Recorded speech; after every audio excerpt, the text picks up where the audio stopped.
इस कहानी की शुरुआत होती है सरदूलगढ़ से। सरदूलगढ़ में एक 12वीं कक्षा में लड़का पढ़ता था जिसकी उम्र करीब 19 वर्ष होगी। लॉकडाउन के कारण उनको स्कूल से छुट्टियां मिली हुई थी, इसलिए वो ज़्यादातर घर पर ही रहता था। यदि इमरजेंसी में कुछ सामान लेने के लिए बाहर जाना पड़े तो वो ही जाता था, क्योंकि उसके पिता कुछ बीमारी से ग्रस्त थे और वो बेड पर ही रहते थे। प्रवीण ज़्यादातर छत पर ही रहता था, इसलिए उसके पड़ोस में एक आंटी रहती थी जो बहुत सुंदर थी। इतनी सुंदर कि लगता नहीं था कि शादीशुदा होगी।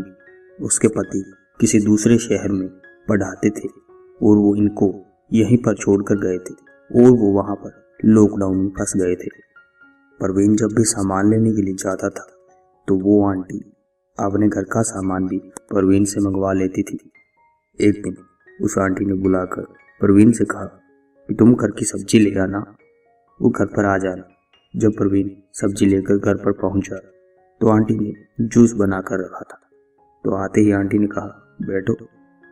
मैं बैठ गया। फिर कहा कि जूस पी लो। पहले तो प्रवीण ने मना किया, फिर आंटी के धक्का करने से प्रवीण ने वो जूस पी लिया। तभी वो आंटी कहने लगी कि तुम हमारे घर पर आ गए करो, बोर होते हो, मैं भी बोर होती हूँ, हम कुछ खेल लिया करेंगे। तो प्रवीण ने थोड़ा सा मुस्कुराते हुए कहा, हाँ चलो ठीक है, आ जाओ। जब प्रवीण अगले दिन नहा धोकर वैसे ही टाइम पास करने के लिए आंटी के घर आया तो आंटी ने एक टाइट लोअर पहन रखी थी जिसमें वो बॉम्ब लग रही थी। प्रवीण देखते ही चौंक गया, क्योंकि उसने ऐसी आंटी कभी फोटो में ही देखी थी। सामने देखा तो दिल कुछ और होने लगा। आंटी ने उसको बुलाया, क्या हुआ, आंखें कैसे अटक गई। आंटी भी समझ चुकी थी।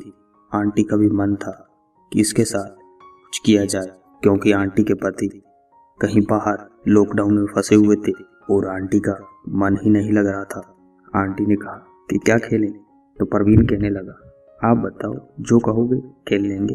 आंटी ने कहा, पुरानी यादें ताजी करें, घोड़ा घोड़ी वाला खेल खेलते हैं। प्रवीण सोच में पड़ गया, किस चीज़ की बात कर रही है आंटी। तभी आंटी ने मुस्कुरा के कहा कि देखते हैं तुम मुझे उठा पाते हो या नहीं, या मैं तुम्हें उठा पाती हूँ या नहीं। हम एक एरिया रखेंगे, तुम मुझे उठाकर वहाँ पर ले जाओगे। यदि नहीं हुआ तो जो तुम कहोगे वो मैं करूँगी। यदि तुम न कर पाए तो मैं कहूँगी वो तुम्हें करना पड़ेगा। प्रवीण सोचने पर मजबूर हो गया। थोड़ी देर बाद आंटी ने कहा कि डरो मत, ऐसा कुछ नहीं कहूँगी कि तुम्हें दुख हो। तभी आंटी ने कहा कि चलो अब तुम्हारी बारी है। आंटी ज़्यादा भारी नहीं थी। जब आंटी मेरी पीठ पर चढ़ी तो आंटी के 2 आर्म मेरी पीठ पर लगते मेरे केले के अंदर करंट आ गया। अब मुझे उनके भार के बारे में पता नहीं चल रहा था, लेकिन ये पता चल रहा था कि उनके आर्म कितने बड़े होंगे। तभी आंटी को जब वहाँ तक पहुँचाया तो मेरा केला तन चुका था। मैंने केले को छिपाया और आंटी कहने लगी, अब मेरी बारी। जब आंटी ने मुझे पीठ पर उठाया तो मेरा केला उनके 2 तरबूजों के बीच लगा और आंटी मुझे मज़े से उठाकर लेकर जा रही थी, ऊपर नीचे घिस रही थी। अब मुझे पता चल चुका था कि आंटी को क्या चाहिए, लेकिन मैं बोलने के लिए बहुत डर रहा था। तभी आंटी ने वहाँ तक पहुँचाया और कहा कि अब तुम्हारी बारी, अब तुम्हारी बारी है। फिर जब मैंने आंटी को उठाया, आधी दूर तक लेकर गया तो आंटी ने अपने आर्म मेरी पीठ पर मसले। मैंने आंटी को नीचे उतार दिया। तभी आंटी ने कहा कि तुम हार गए हो, अब मेरी बात माननी ही पड़ेगी। मैंने कहा, बोलो, सब मानेंगे। कहने लगी, सब मानोगे। प्रवीण कहने लगा, जो कहोगे वो मान लेंगे। आंटी ने कहा, तुम्हें भी पता है कि मुझे क्या चाहिए और मुझे भी पता है कि तुम्हें क्या चाहिए। क्यों ना हम एक दूसरे की पूर्ति करें, तुम्हें भी अच्छा लगेगा, मुझे भी अच्छा लगेगा। तो प्रवीण ना करने ही वाला था। तभी आंटी ने कहा, देख लो, ऐसा मौका कभी बार बार नहीं आता। तो प्रवीण कहने लगा, चलो। फिर आंटी और दोनों अंदर कमरे में गए और प्रवीण ने जब अपने केले का साइज दिखाया तो आंटी हैरान रह गई। फिर दोनों सामान बनाने लगे रहे और बहुत मज़े किए।